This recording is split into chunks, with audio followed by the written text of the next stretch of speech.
Online betting విపరీతంగా పెరిగిపోతుందనమాట.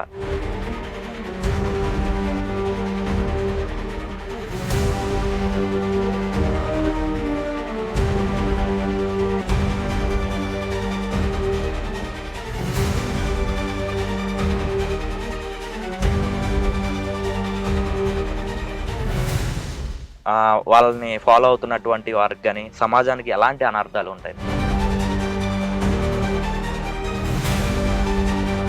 లాస్ట్‌కి అయన్నీ పోయి, ఆ తర్వాత సూసైడ్ చేసుకునే పరిస్థితికొచ్చినయి గూడా మేము చాలా కేసులు మనం పర్సనల్‌గా గూడా చూసామండి.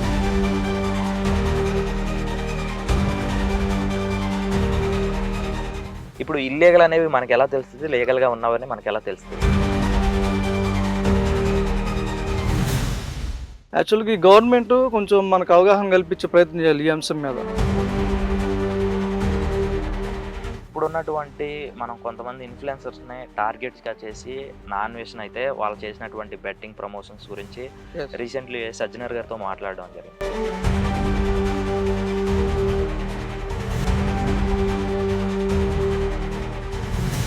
అయితే మనం ఏం చేయలేమండి. దీంట్లో గవర్నమెంటో, మీరు, నేను లేతే ఇన్‌ఫ్లుయెన్సర్స్ ఎవరు ఏం చేయలేరు.